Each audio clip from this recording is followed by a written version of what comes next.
Assalamualaikum warahmatullahi wabarakatuh. Selamat pagi.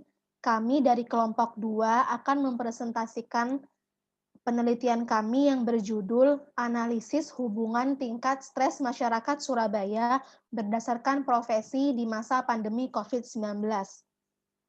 Anggota dari kelompok kami adalah sebagai berikut. Dwi Kartini dengan NIM 08, Fitri Laila Ramadhani dengan NIM 010, Melin Dwi Safitri dengan NIM 019, dan Rita Susanti dengan NIM 040. Pada kesempatan kali ini, kami akan mempresentasikan bab 2 tinjauan pustaka dan bab 3 metode penelitian dari penelitian kami. Next. Pada bab 2 tinjauan pustaka terdiri dari beberapa subbab, yaitu COVID-19, kemudian stres, dan juga tabel kontingensi. Selanjutnya akan dijelaskan oleh Melin. Baik, pada subbab yang pertama kami membahas mengenai COVID-19. COVID-19 merupakan penyakit menular yang disebabkan oleh virus jenis SARS-CoV-2. Virus SARS-CoV-2 diidentifikasi milik keluarga virus yang disebut Coronaviridae, yang merupakan virus dari subfamili Orthocoronaviridae dan ordo Nidovirales. Kelompok virus ini dapat menyerang hewan jenis unggas dan mamalia, termasuk manusia. Pada manusia dapat menyebabkan flu biasa dan menyebabkan infeksi saluran pernafasan yang lebih serius seperti SARS yang disebabkan oleh SARS-CoV dan MERS yang disebabkan oleh MERS-CoV. Sifatnya dapat mematikan. Gejala awal yang paling umum ketika terinfeksi virus corona bisa menyerupai gangguan ringan pada sistem pernafasan seperti influenza, yaitu demam, pilek, batuk kering, nyeri tenggorokan, dan sakit kepala.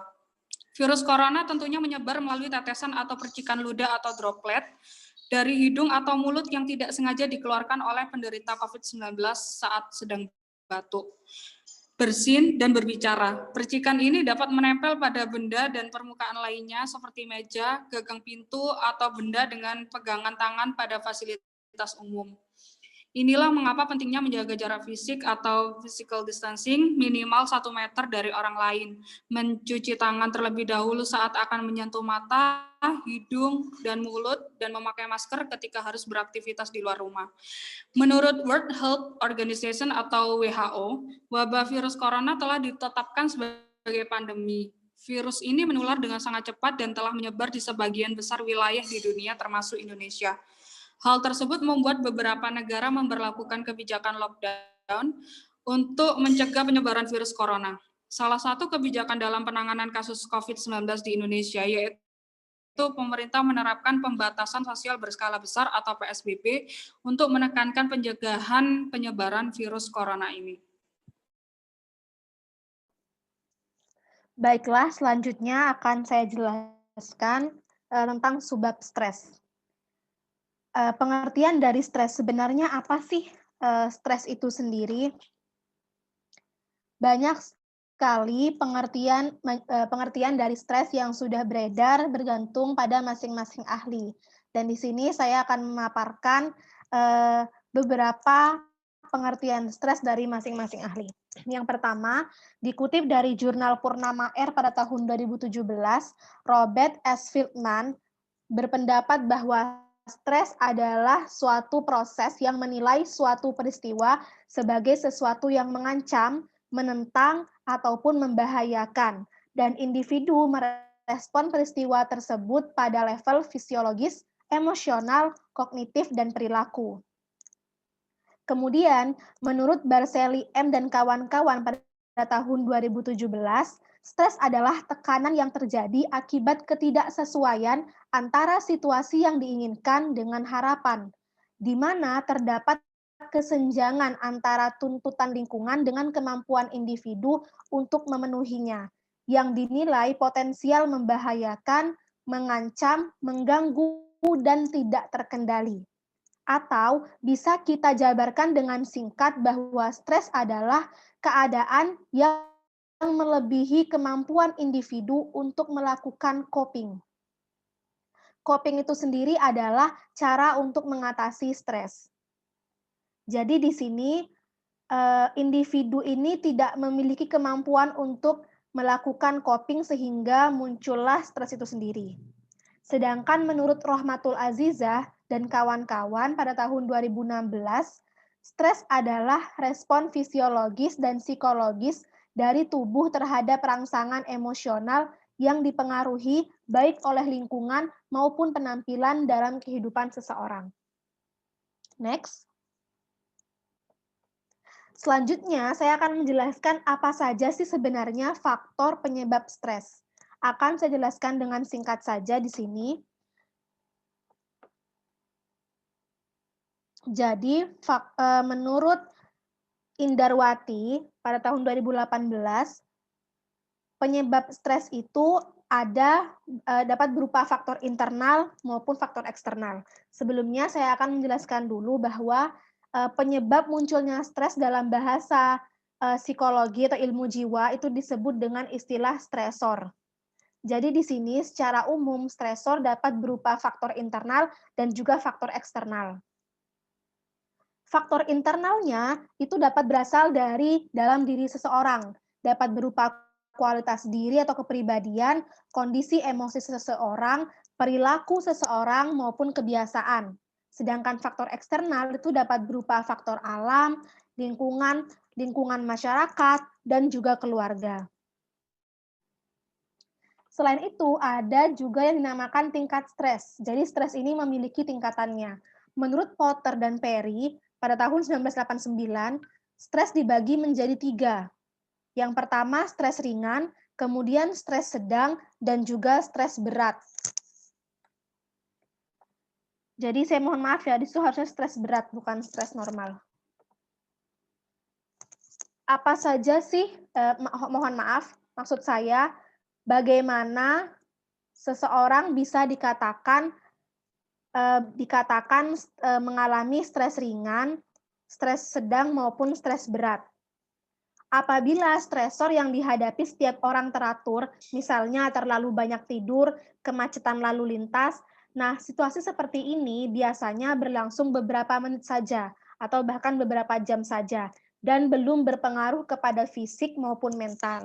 Tetapi memang sudah mulai sedikit merasa tegang dan was-was. Nah, ini dapat dikatakan atau dikategorikan sebagai stres ringan. Apabila berlangsung lebih lama, mungkin beberapa jam, bahkan sampai beberapa hari, misalnya contoh kasusnya misalnya kesepakatan yang belum selesai, beban kerja yang berlebihan, dan bahkan hingga mengharapkan pekerjaan baru. Nah, pada fase ini atau pada medium ini, individu itu sudah mulai mengalami kesulitan tidur. Jadi sudah mulai terganggu kualitas tidurnya, kemudian sudah mulai sering menyendiri dan juga sering merasa tegang. Nah, jika ada dalam keadaan ini, maka dikategorikan stres sedang. Sedangkan apabila situasi kronis yang dapat berlangsung beberapa minggu bahkan sampai beberapa tahun, misalnya penyebabnya itu stresornya misalnya hubungan suami istri yang tidak harmonis, kesulitan finansial, dan bahkan mungkin memiliki penyakit fisik yang berlangsung lama. Pada tingkatan ini, individu ini sudah mulai mengalami gangguan fisik dan juga mental. Jadi bukan hanya mentalnya saja yang terganggu, bukan hanya merasa was-was, tegang, cemas, tapi juga sudah mulai mempengaruhi keadaan fisiknya. Jadi sudah mulai timbul penyakit-penyakit yang sebenarnya secara kedokteran itu tidak ada penyebab dari organ-organ dalam, tapi penyakitnya tetap ada. Biasanya ini disebabkan oleh stres yang dialami. Nah, jika sudah mengalami fase ini, maka seseorang dikatakan mengalami stres berat. Kemudian, bagaimana sih cara menentukan apakah seseorang itu mengalami stres atau tidak? Nah, ada yang namanya kuesioner Depression Anxiety Stress Scale 42 atau bisa disingkat dengan DAS-42. Ini merupakan instrumen yang digunakan oleh Lovibond pada 1995 untuk mengetahui tingkat depresi, kecemasan, dan juga stres yang berjumlah 42 pertanyaan. Jadi kuesioner ini sudah digunakan sejak 1995 dan hingga saat ini dan juga merupakan tes standar yang sudah diterima secara internasional. Jadi penilaian dari DAS 42 ini adalah dengan cara memberikan skor pada pertanyaan-pertanyaan yang disediakan dan ada 4 tingkatan skornya. Skor 1 itu diberikan pada pertanyaan yang mungkin tidak pernah dialami oleh orang tersebut. Kemudian sedangkan skor 2 diberikan pada pertanyaan yang kadang-kadang dialami oleh orang tersebut. Kemudian skor 3 itu adalah diberikan pada pertanyaan yang sering dialami. Sedangkan skor 4 itu diberikan pada pertanyaan yang hampir setiap saat atau bahkan selalu dialami setiap harinya. Nah, norma dari DAS 42 ini juga terdiri dari 5 golongan, yaitu normal, ringan, sedang, berat, dan juga sangat berat. Untuk subbab selanjutnya yaitu tabel kontingensi akan dijelaskan oleh Melin.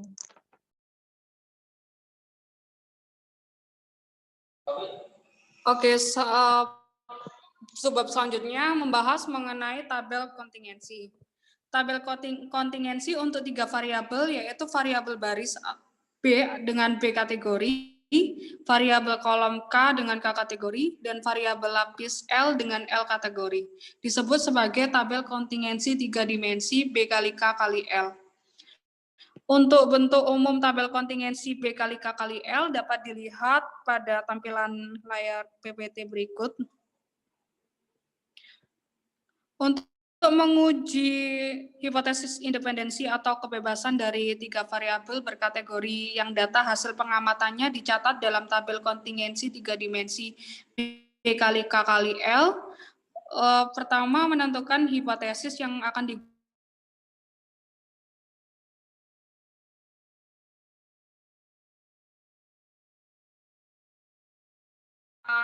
Hipotesis alternatifnya yaitu ketiga variabel sebagian atau seluruhnya tidak saling bebas atau dependen.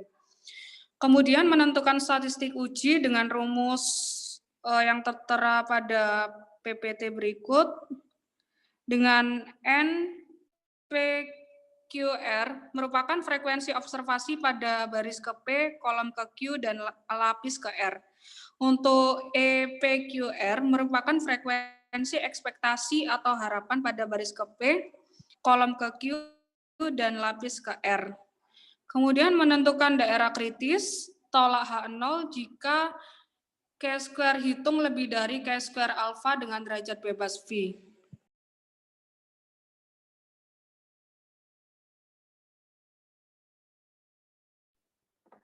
Selanjutnya, kami akan membahas bab 3 metode penelitian. Pada bab ini akan dibahas oleh Fitri Laila. Di bab 3 ini ada metode penelitian yang terdiri dari subbab sebagai berikut. Jenis penelitian, rancangan penelitian, variabel penelitian, pendekatan penelitian, serta analisis data. Di sini rancangan penelitian terdiri dari 2, yaitu waktu penelitian dan tempat penelitian. Yang pertama, saya akan menjelaskan tentang jenis penelitian.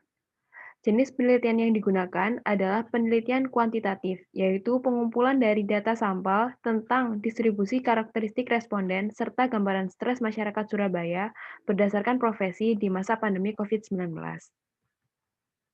Selanjutnya yaitu waktu penelitian. Waktu penelitian yang dilaksanakan pada akhir bulan November sampai Desember 2020, dengan rincian kegiatan sebagai berikut. Di minggu keempat bulan November, kami melakukan studi pustaka dan pendahuluan bab 1, serta pada minggu keempat bulan November sampai minggu kedua bulan Desember, kami melakukan penyebaran kuesioner.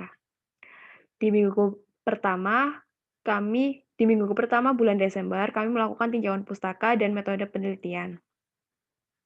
Di minggu kedua bulan Desember, kami melakukan analisis dan pembahasan. Dan di minggu kedua dan minggu ketiga bulan Desember, kami melakukan finishing. Tempat penelitian. Penelitian ini dilakukan di rumah masing-masing. Penelitian dilaksanakan secara daring menggunakan beberapa media koordinasi meeting online seperti WhatsApp dan Zoom Meeting. WhatsApp dan Zoom Meeting ini digunakan untuk mencari, membahas, dan menganalisis sumber data yang digunakan selama penelitian, serta Google Form untuk media kuesioner. Selanjutnya ada pendekatan penelitian. Penelitian ini merupakan penelitian deskriptif dengan menggunakan metode survei. Menurut Sugiono, pada tahun 2019, metode deskriptif adalah metode yang digunakan untuk menggambarkan atau menganalisis suatu hasil penelitian, tetapi tidak digunakan untuk membuat kesimpulan yang lebih luas. Sedangkan menurut Singarimbun pada tahun 1982, dalam metode penelitian survei mengatakan bahwa penelitian survei adalah penelitian yang mengambil sampel dari satu populasi dan menggunakan kuesioner sebagai alat pengumpulan data yang pokok.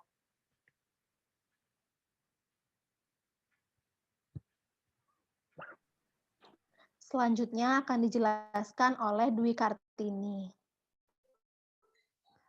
Baik, untuk sebab selanjutnya ada variabel penelitian. Jadi kami di sini menggunakan dua jenis variabel, yaitu variabel independen atau yang lebih dikenal dengan variabel bebas, dan variabel dependen atau variabel terikat. Variabel bebas dalam penelitian kami adalah tingkat stres masyarakat Surabaya pada masa pandemi COVID-19.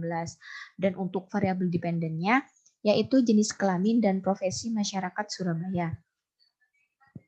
Next. Selanjutnya yaitu analisis data. Untuk menganalisis data, kami menggunakan software SPSS dan Microsoft Excel. Langkah pertamanya yaitu melakukan pengumpulan data, kemudian mereduksi data.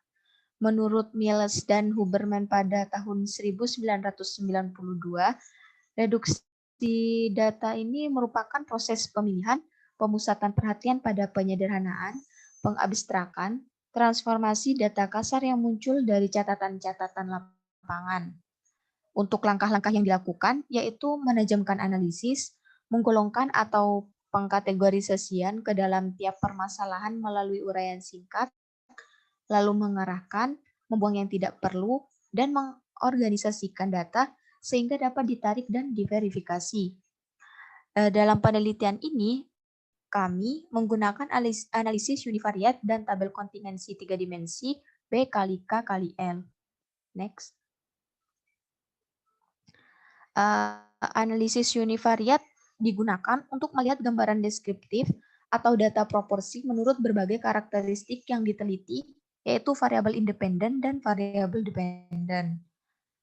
Setelah melakukan analisis univariat, selanjutnya kami menganalisis data menggunakan tabel kontingensi 3 dimensi B kali K kali L. Dengan barisnya itu adalah tingkat stres masyarakat Surabaya. Untuk kolomnya yaitu profesi masyarakat Surabaya dan lapisnya adalah jenis kelamin. Adapun langkah-langkah melakukan analisisnya, yang pertama itu menentukan hipotesis, yaitu hipotesis alternatif dan hipotesis nolnya. Langkah yang kedua yaitu menghitung uji statistiknya, di mana statistik uji di sini adalah uji chi-square. Selanjutnya menentukan daerah kritis, lalu memberikan keputusan, dan yang terakhir menarik kesimpulan.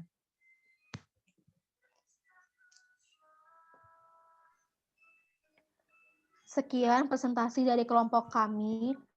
Kami mohon maaf jika ada kata-kata yang salah. Terima kasih atas perhatiannya. Wabillahi taufiq wal hidayah. Wassalamualaikum warahmatullahi wabarakatuh.